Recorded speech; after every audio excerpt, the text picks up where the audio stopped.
How's it going, everybody? This is Alex Caceres, and you're listening to Story of the Fight.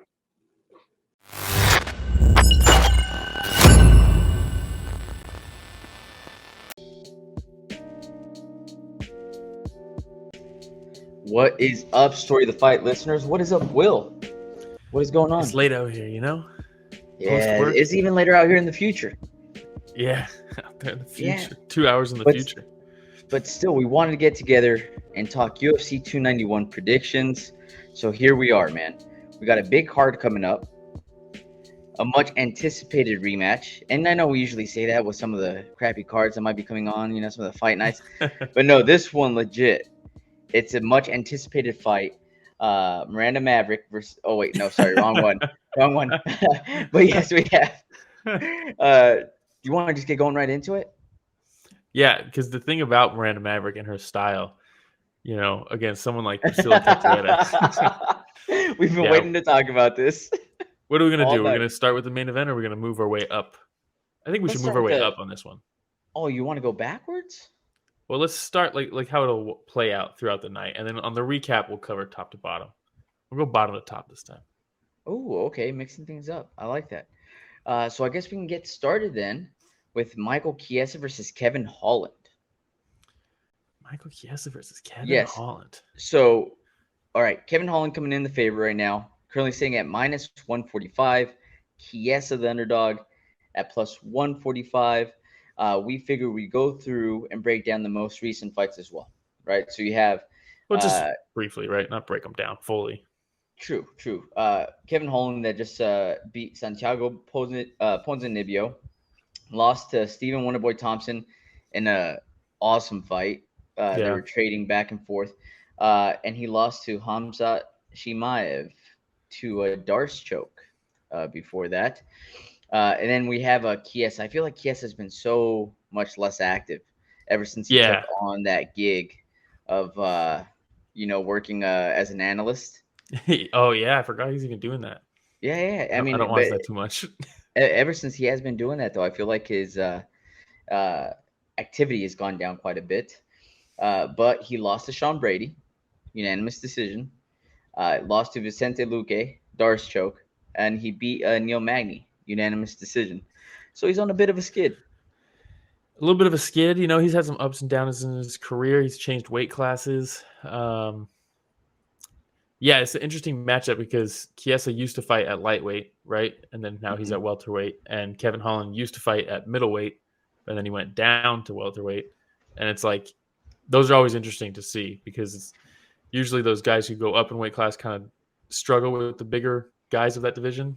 And then here we have another guy who used to fight at the division higher, So, Yep. and I think Chiesa's an interesting fighter because he's so good on the ground, yet then he gets subbed by Luque, or he kind of gets out grappled by Sean Brady in that fight. And it's like, wait, that was the strong suit. And maybe that's because he's fighting at welterweight, He also got out grappled by Kevin Lee. Also lost triangle armbar to Anthony Pettis. Right?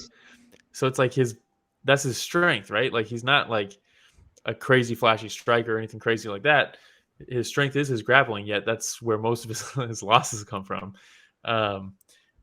So it's going to be interesting. This card has like a ton of questions for me on these fights and like what things that I'm looking for. So like for me in this fight, that's kind of also been Kevin Holland's weakness, right? Is grappling. And I'm not saying he's a bad grappler or anything like that, but we've seen him kind of get outworked on the mats. So it's like, is Chiesa going to go out there, take him down, out-grapple him the whole fight? Or will that be – I could easily see Kevin Holland like slipping in, like Luque, slipping in like a Darce or some weird choke like that because he's so long. His limbs are so long. If Chiesa is a little too aggressive on the grappling, it'd be interesting. And also, yeah, that's where Holland has been that's where his weaknesses has been. But he's also bigger. And so he's going to be able to overpower Chiesa in the grappling? Maybe. Does that nullify it? That's kind of like my biggest question. But the thing that we have to remember, too, is that Chiesa was a huge 155er. That's true. I think that fighting at welterweight is his true weight class. I think that's where he should be. like you were saying too, though, Kevin Holland was a small 185er, and I Mhm. think that welterweight's his true weight class. So I don't know. Like I don't know how much the Yeah, but movement in weight classes is gonna make a it might not difference. be the biggest deal, but could you see Chiesa going up to 185 and getting wins there? Because Probably Kevin not. Holland was knocking people out at 185.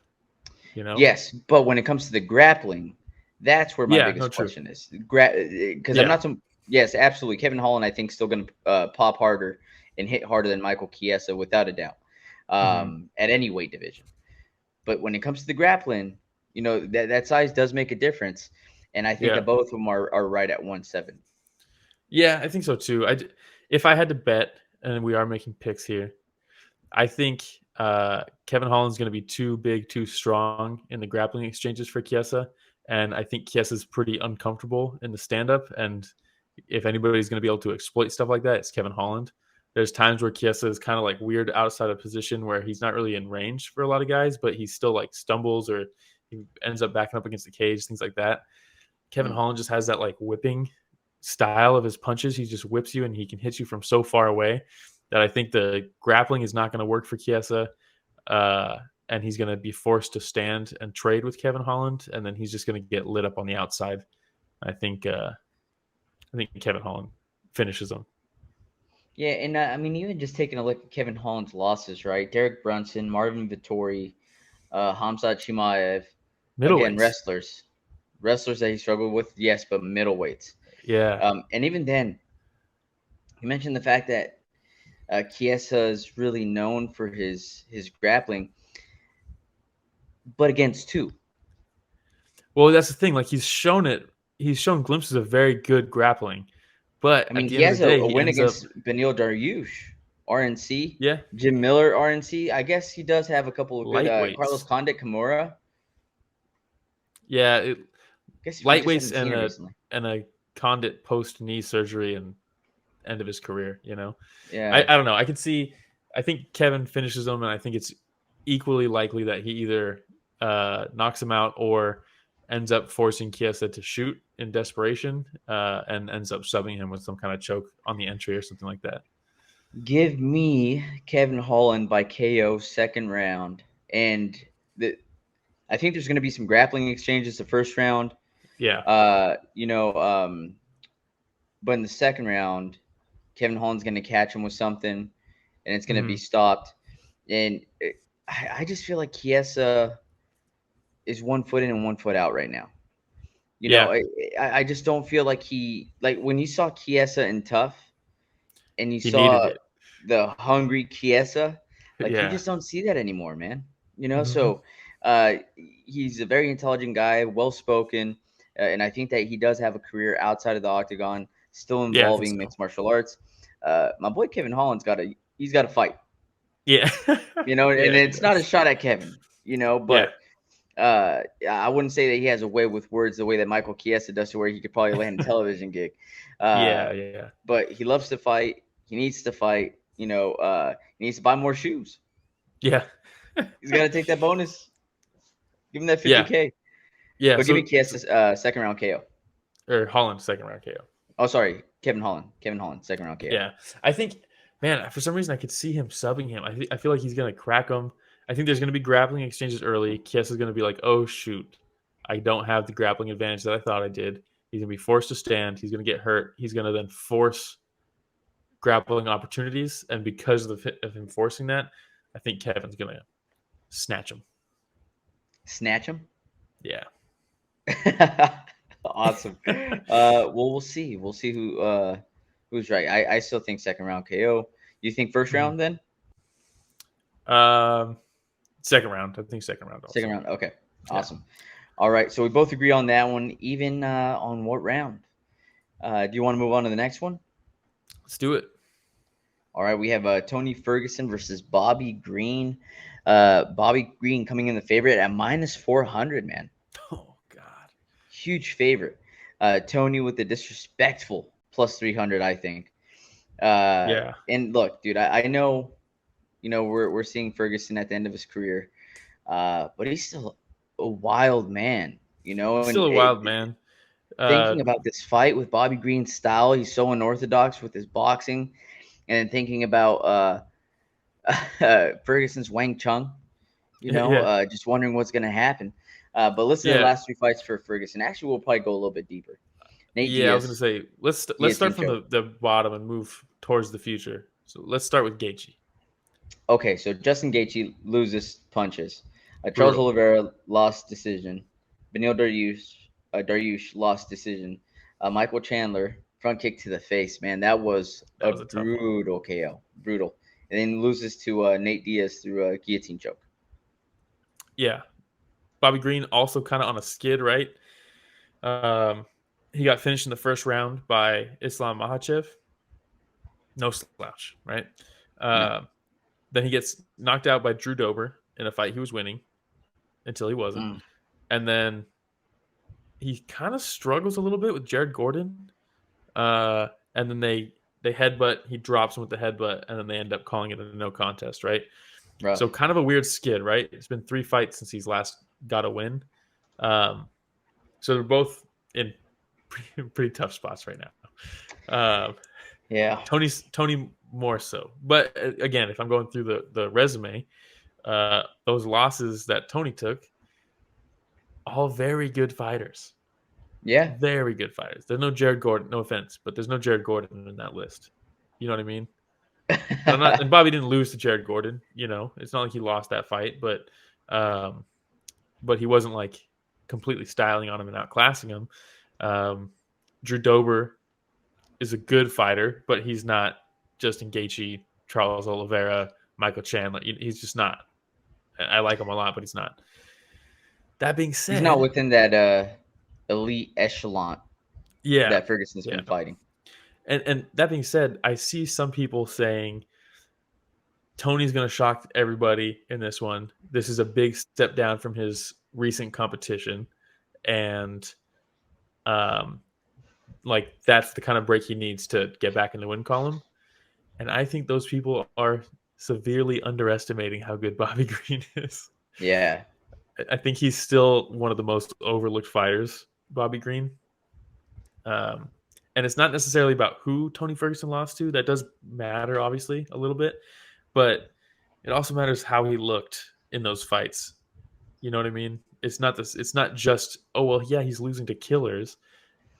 He's not looking good in there. You know what I mean? It's definitely been a rough go, man. It's definitely been a rough go because it is one thing to have a losing streak going.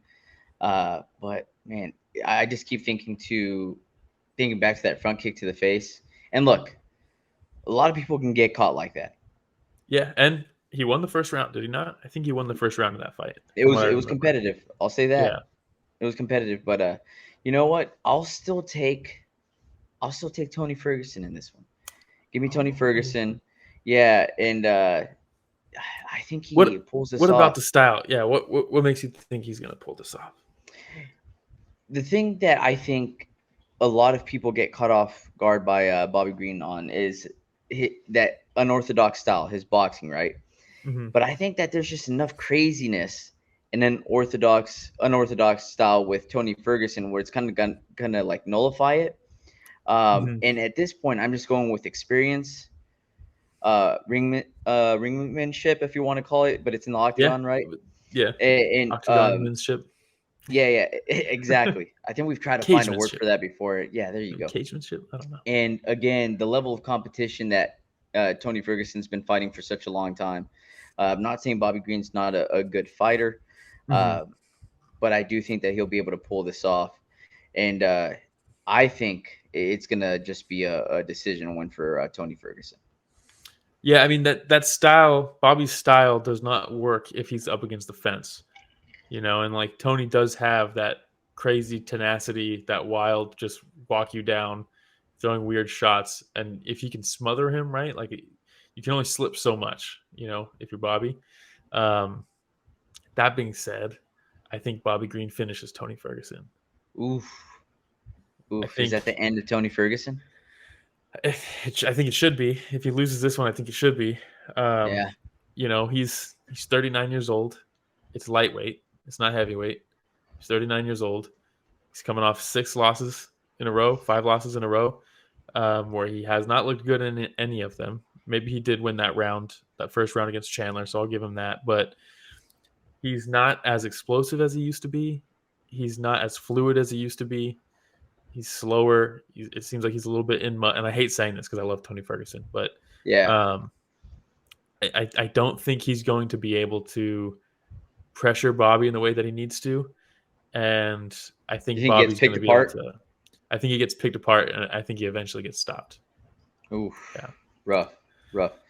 All right. Well, Vegas kind of sees it the same way, man. That's a big favorite That's a big in thing. I didn't look MMA. at the odds before any of this. Minus 400. I didn't know he was 400. And you know, the thing is that it didn't start off like that. So the closer we're getting to the fight itself, the numbers are swaying heavily over to Bobby Green. To Bobby. So yeah. All right. Surprised. We'll move over to the next one. We have man, I love watching this guy fight. Stephen Wonderboy Thompson versus Michel Pereira. Yeah, Wonderboy is he had a loss to Gilbert Burns, decision loss to Bilal Muhammad, and then he got that stoppage win against Kevin Holland, which was like a masterclass, right? Those are his last 3. And then we have Mr. Michel Pereira, who also beat Santiago Ponzinibbio. Dude, and this guy's always exciting, right? Like his style. He also beat Andre Fialho and Nico Price. Decision. My guy likes going to decisions, huh? Yeah. I didn't realize it was that many decisions. That was his last 3. So, by the way, taking a look at it, Wonderboy coming in minus 145 favorite right now. Michel Pereira coming in at plus 125 underdog. Oh, man. And look, Pereira, with his style that has been changing recently, and that's probably where we're seeing more decisions come through, where he seems to be a lot more calculated. A little more patient. You know, a little more patient. He's not coming in super wild with all these crazy moves, expending a bunch of energy. Front flips. Like actual front which flips. kind of sucks, man. I kind of like that. But, yeah, he's actually he has seemed a lot better in there, for sure. Yeah. He doesn't seem as gassed going into the 3rd round. He's just a more calculated fighter. I think that was the perfect word for him, Will. So I'm just thinking about going in calculated with Wonderboy Thompson that has the ability to outstrike anybody in the UFC. So that's the thing. How it go. Here's the thing for me. Also, without looking, if you have Michel Pereira up on your screen, minimize that. If you had to guess, how old is Michel Pereira? Just by looking at his picture, I'm looking at it right now. I would say 65. Yeah, he's 29 years old. Dude's 29? Not even 30. Isn't that insane? Holy dude, he looks like he's late into his 30s. That's crazy. I'm glad that went that way because that's what I thought. I was like, dude, how is this possible? What? That being said, so I agree with everything you said. He's a lot more calculated now. He's a lot more patient. He's a lot more refined. He's picking his shots. He's not doing backflips over people if they're on the ground next to him. Unfortunately. Literally flipping into their belly with his feet, like just crazy shit, you know? And so he's more calculated, but can he out-calculate? Can he beat Stephen Wonderboy Thompson in a calculated fight? Calculate the biggest calculator? I know. You know what I mean? And look, we've seen Michel Pereira gas, right? A lot. We've seen him gas in almost all of his fights, especially when he was less calculated, right? It would slow down quite a bit. He's lost fights because of that, where he's like beating the brakes off people early, doing crazy shit, and then he gasses because he's doing all that crazy shit, and then they come back and they beat him. So I think that's what he needs to do against someone like Wonderboy to beat him. And I don't think he's going to. And even if he did, this is the first fight that we're going to talk about where I'm going to bring this up. This is Salt Lake City. The elevation is brutal. If Michel Pereira fights, in my opinion, there's 2 ways Michel Pereira can win this fight. If he does go in there crazy wild and it just overwhelms Wonderboy, because Wonderboy needs that distance, right? Like he needs the spread, like his legs need to be spread quite like pretty far so he can land that lead leg attack. And if you if you collapse that on him, he's going to struggle. And Michel Pereira can do that by blitzing him, doing all that crazy stuff. But if he does that, he's going to gas out because he already did at sea level, and now they're at Salt Lake City. At sea or level, that's a great call. Yeah.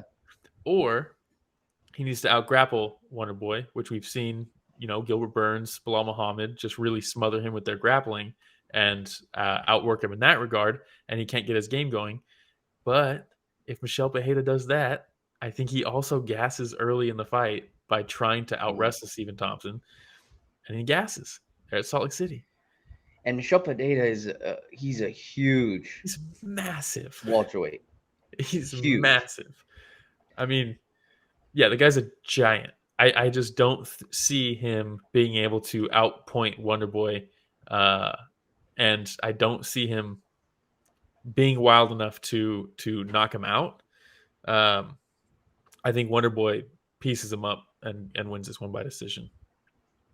Yeah, and man, I agree with you on that one. I just continue thinking there's different tiers, right? And even at the age of 40, I still think that Stephen Wonderboy Thompson is still in the highest tier within the welterweight division. Yeah. And I still think that Michel Pereira has some potential to continue moving up in the rankings. But it's just not going to be against Stephen Wonderboy Thompson, man. He's in his last fight. Salt Lake. No, especially not in Salt Lake City.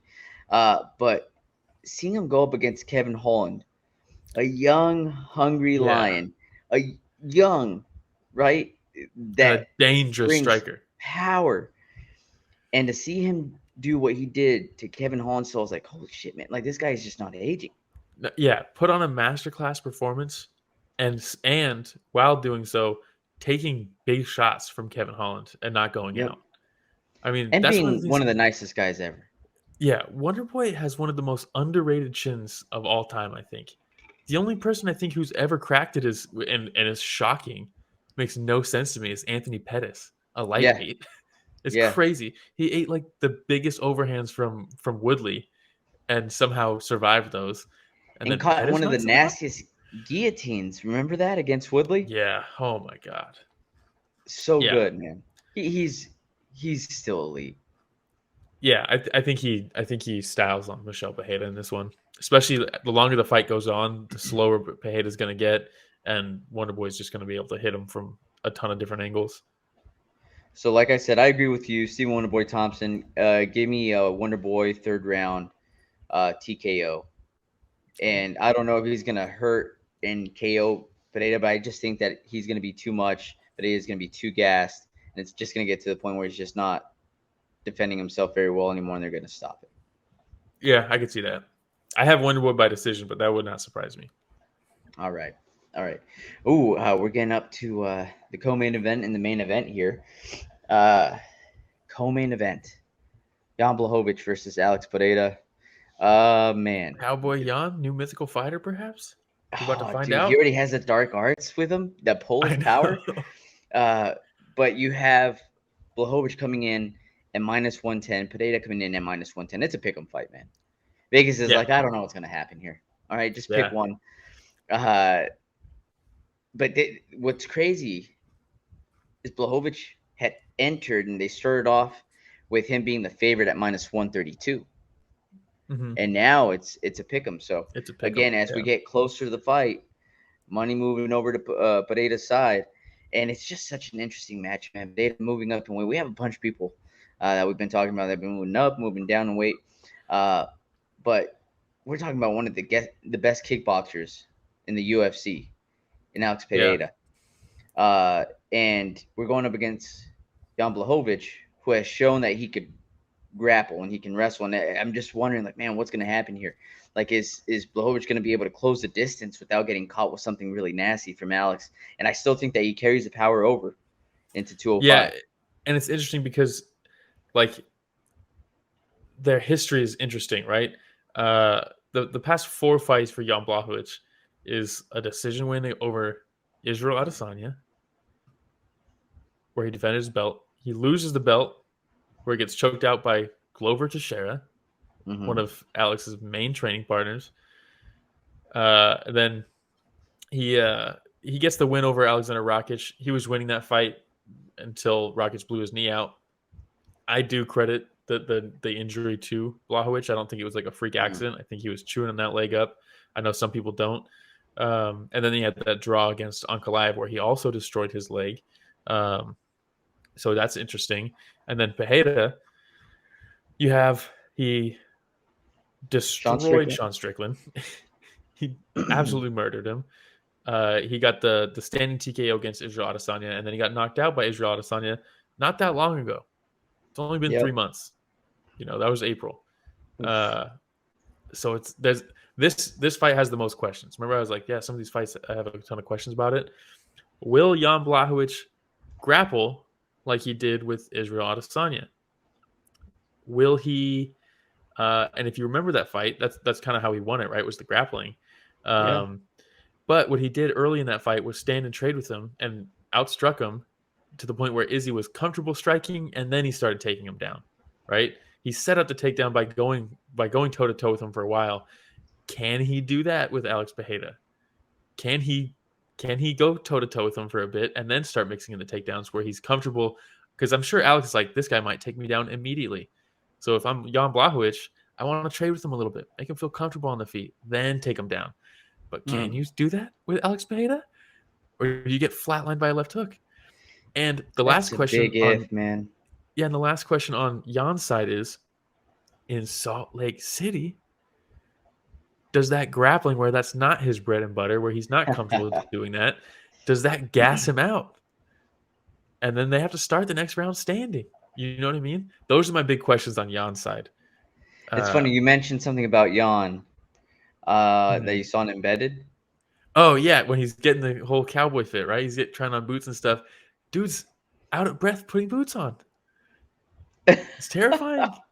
but they both train at sea level, so like it's not like there's a advantage there cardio wise necessarily, or at least neither of them are going to be more prepared for elevation in my opinion.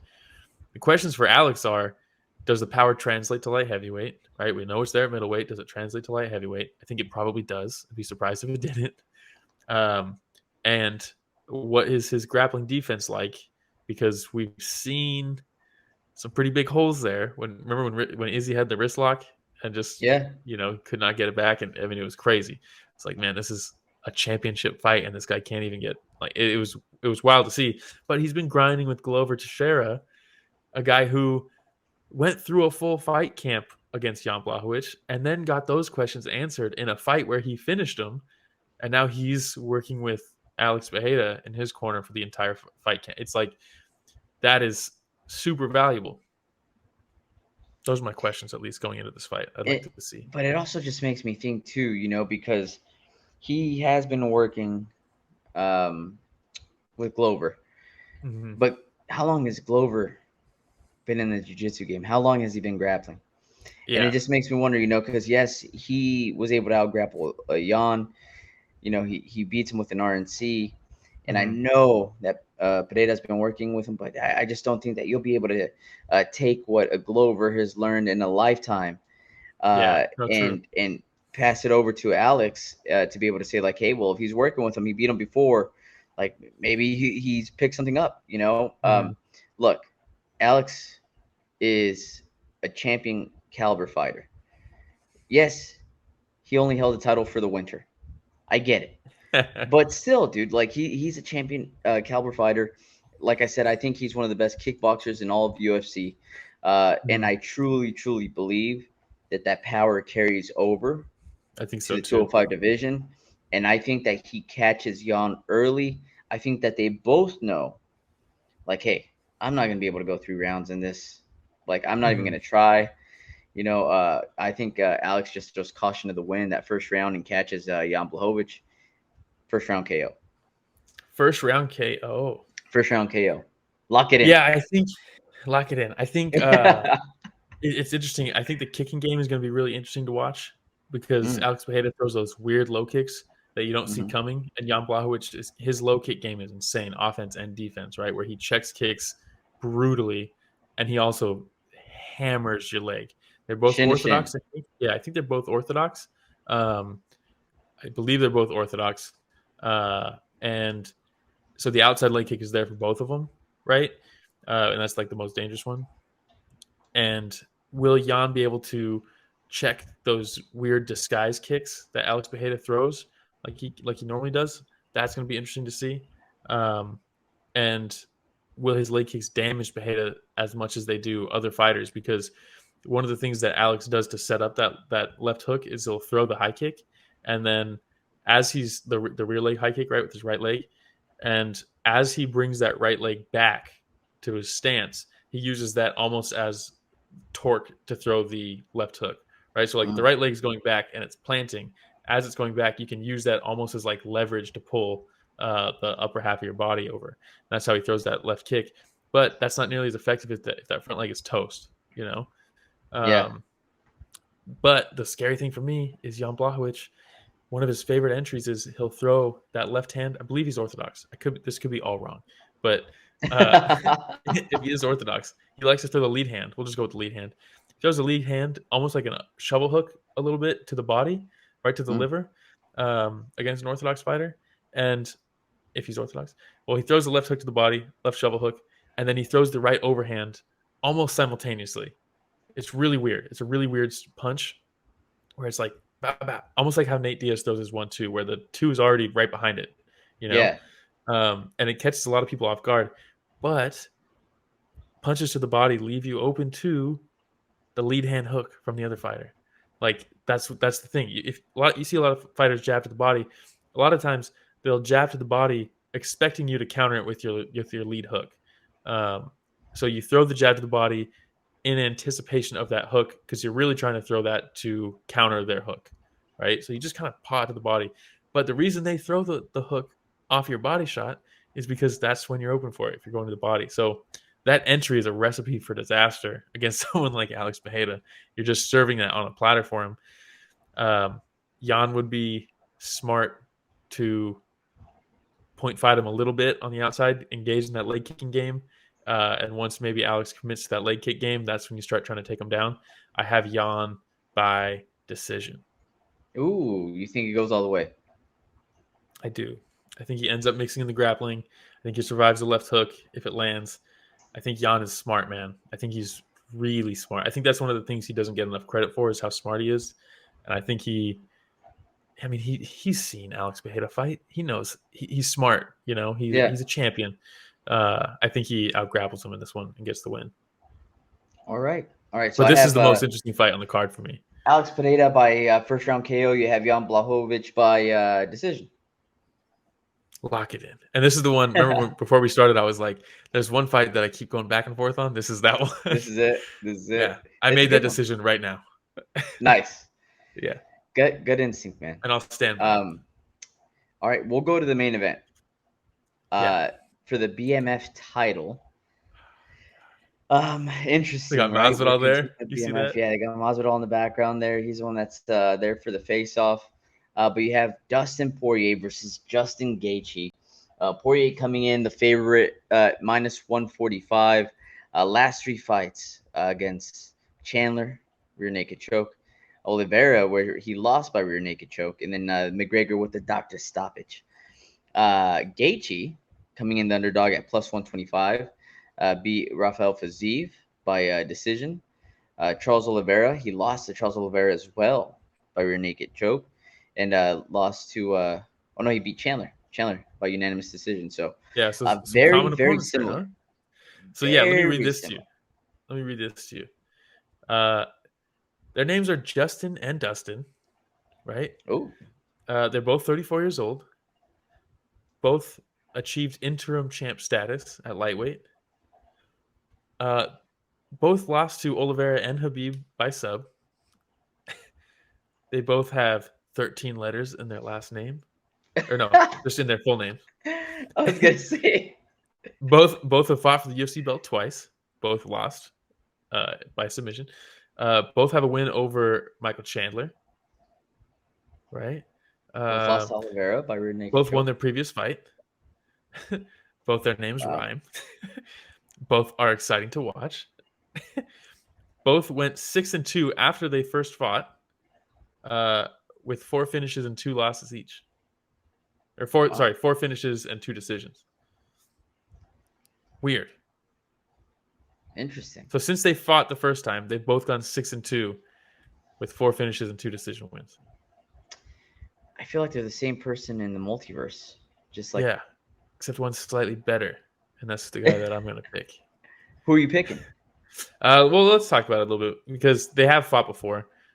So we have like it's so weird because we have not only do we have a direct like benchmark, they fought each other before, but they've also fought so many similar opponents.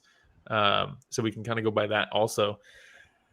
I think Justin Gaethje.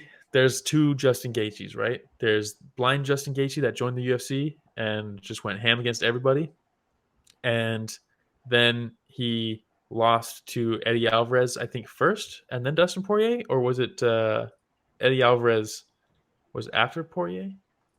Let's see. Eddie No, Alvarez Eddie Alvarez first, first, and then then he Dustin. loses to Dustin Poirier, and that's what he credited the change in his like mindset.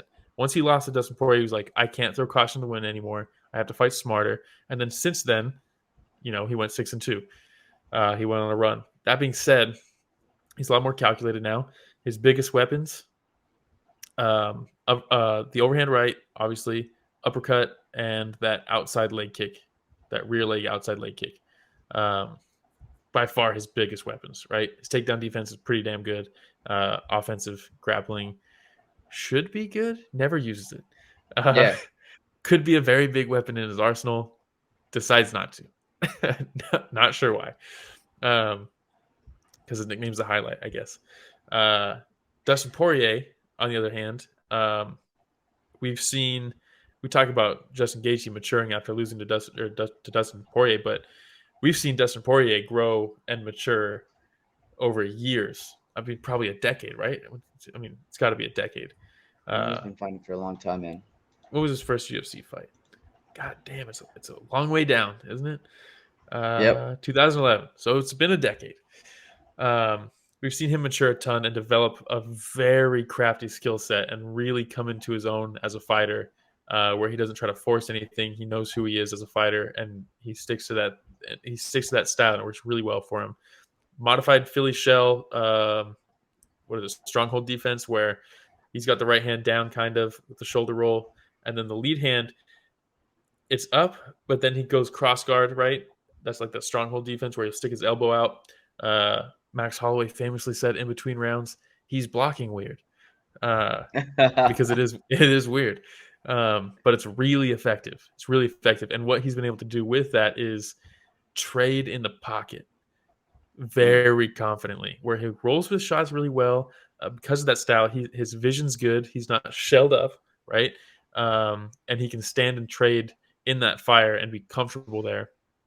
And that, I think, is what got him the win against Justin Gaethje the first time. Because when Justin Gaethje, what he was used to at least, he's throwing caution when he's throwing these big shots. Guys usually cover up, or if they try to trade back, he ends up catching them and they just shut off. And Dustin Poirier is there for that fire. He'll take those shots, he'll be there. And Justin Gaethje ends up alternating just left hook, right hook in those firefights where Dustin Poirier is a lot sharper. He'll mix in uppercuts, elbows, that type of stuff. I don't know if I've seen enough Justin Gaethje improvement to pick him in this one since their last fight. Okay. The biggest. Go ahead. I've been talking too long. Dude, give me Justin Gaethje, man. Right away. Okay. Yeah, right away. I just going back and taking a look at that fight, Justin Gaethje just chopping up Dustin Poirier's leg over and over again, right? And then you see Dustin start coming in, and he'd kick him on leg, and he'd kind of burst in with a couple shots to the body, a couple of shots up top. He'd string together about a 5-hit combo, and he would just keep on pushing, and it would force Justin into a firefight in the pocket, like you're talking about, right? I do think, though, since then that we have started to see the evolution of a Justin Gaethje. You mentioned something earlier that I think is very important too. which is the fact that this is in Utah, the elevation, and your boy Justin Gaethje lives in, some would say, the highest of elevations within the United States, training with we're training in Denver, right? So it, I wonder about that too. How is that going to impact Dustin going into Yeah. this, where Justin is used to this, and this is what he trains in and day out, right? He's actually kind of going down in elevation a little bit. Yeah, it's gonna be easier for him to breathe. I think I think that's the biggest question for me, is the cardio, how that's gonna hold up, because it's weird because Dustin never gets I'm just use the last names. Poirier never gets tired in his fights. He doesn't gas out. Gaethje, despite training at elevation, seems to always be tired by the end of his fights. So it's interesting because, just Gaethje trains at altitude. Dustin Poirier does not. Poirier did not get there weeks ago. He just got there. So I don't know how he's going to adapt there. So that is interesting. But I don't think Gaethje's fighting style, I think he gasses out no matter what. He gasses out at sea level. So not gasses out, but he gets tired. He slows down even at sea level. So I don't think it's going to be as big as and maybe I'm wrong, but I just don't think it's going to be as big of a factor in this fight, like a lot of people are making it out to be. And I could be wrong about that, because it's definitely a fair thought. The other thing is I think the leg kicks from Gaethje, while they are dangerous as hell, I don't think he adapted them well to fight a southpaw like Poirier, where it ends up it's an inside leg kick against Poirier, right? It's not an outside leg kick anymore. And inside leg kicks just aren't as debilitating. They just aren't. For whatever reason it is, it doesn't put the pressure on the knee. I think that's probably what it is, because if you're in like a bladed stance, you get kicked on the outside of your leg. The angle that you're getting hit on, it's a lot harder on your actual knee itself, where I'm sure it hurts like hell on the inside leg kick, but it's not as debilitating as far as taking out that leg and making you fight differently because of it. So I think that weapon, while it's still dangerous and it probably hurts like hell, I don't think it's going to be a big factor in this fight. And I still think you look at the way Gaethje fought Fiziev, right, where he adapted mid-fight. That is something that we haven't seen from him, where he lost the first round, in my opinion, and he was losing the second round until he made some big adjustments and started really, he beat the brakes off him by the end of the fight. And that, I think, is something that we haven't seen from Gaethje and could be a big factor here if he can adapt to Poirier here. But I still just don't see it happening. I think Poirier mixes it up too well. I think I think they both are very set in their styles still. I know Gaethje's improved a ton, but I think he's still set in that style. And I just think style versus style, Poirier I think he just beats him up in this one. I think he probably wins by decision. I don't think he stops Gaethje. But I do pick Poirier in this one. So you got Poirier by decision? Yeah. Lock it in. You can't pick Poirier by decision and expect him to win a BMF belt, dude. Give me Gaethje by KO in the fourth round. Look, I don't think it's going to be a boring point fight. I think it's going to be a dog fight, but I think it goes to the belt. Bro. I think if anybody's getting finished, it's Gaethje. I don't think Gaethje finishes Poirier. The only other question is, he's selling too much hot sauce right now, dude. Poirier's strength of schedule lately is a little bit suspect, right? He's fought Conor 10 times. The Chandler fight, I guess that's a good one. The Oliveira fight's a good one, but he lost it. So the strength of schedule for Poirier, it's a little suspect. I do worry about him being complacent a little bit, but I don't think he's going to take this fight and not. He knows what he's getting into. He's done it before. He knows this is going to be insane. He knows he's going to be feeling this for all of August. Gaethje tore his quad. Was it his quad or his hamstring? I think he tore either his quad or his hamstring with leg kicks. Their last fight. Poirier's not going into this putting in a few days at the gym and then the rest of the week is out there selling hot sauce. You know what I mean? He knows this is going to be a car crash. Dude. Wearing Hey, you better Versace, believe still it, on man. hot sauce. With that salon quality hair. Come on. That's a Classic. All good right. fight, though, man. And then we're gonna finish it up with you and I picking one fight that we should probably just keep an eye on that might not be on the main card. So something on the undercard. Yeah, like what are you most excited for Prelims. on the prelims, right? Yep. For me, I'll go first. Roman Kopylov versus Claudio Ribeiro. Ribeiro? I'll Hibeiro. try to roll that R. Yeah. Kopylov, in my opinion, is someone that everybody needs to be aware of, especially at middleweight where everybody sucks. He has like a ton of canceled fights, but coming off 2 wins against Alessio Di Chirico and Punahele Soriano, 2 tough guys, and he finished both of them with punches. I think his boxing is some of the slickest I've seen in MMA lately. And on the flip side, Claudio is a wild man, and he throws punches like his arms are stuck back here, and he just goes hooking with the boys, swinging and banging. And I think Kopylov's Fucking with the boys. I think Kopylov's gonna just piece him up with straight shots. But I think this is gonna be a banger. I think Kopylov probably knocks him out, but that's a fun fight. It's a really fun fight. Man, I am looking forward to Trevin Giles versus Gabriel Bonfim. Dude, Gabriel Bonfim. So this guy's coming in, solid boxer, by the way. This is how dude started off his career back in Brazil. If you go back and take Gabriel Bonfim. If you take a look at his some of his boxing matches, he has such a solid jab, man. Stops people in tracks, whatever it is that they're trying to do. He has a solid 1-2, lightning fast hands. And your boy Trevin Giles can get caught sometimes, you know. But even taking a look at this, Gabriel's coming in a really big favorite. But I'm excited to see this guy's ascension. So he's 14-0 in MMA, and I think that this is just going to be another step in the right direction for Gabriel Bonfim. So yes, I'm excited for the fight, but I'm even more excited to continue to see Gabriel's ascension. Yeah, hopefully. I mean, him and his brother debuted their UFC debuts on the same card. They both got highlight reel finishes. And it didn't work out so well for his brother, right? Who did he just fight? He just I can't remember. It was just recently, and everyone was like, "This guy's the future champ," and then they're like, "Nah." They're like, actually, Benoit Saint-Denis, my boy. Yeah. And I called that when everyone thought I was crazy for picking him.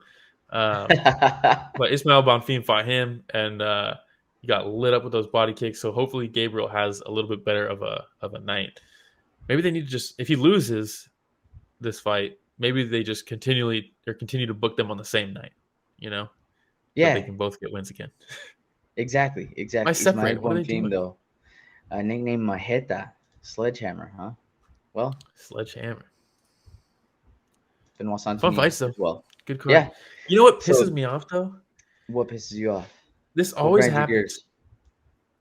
We have Spence versus Crawford, same night. One of the most anticipated boxing matches for. I mean, how many years have they been trying to make this?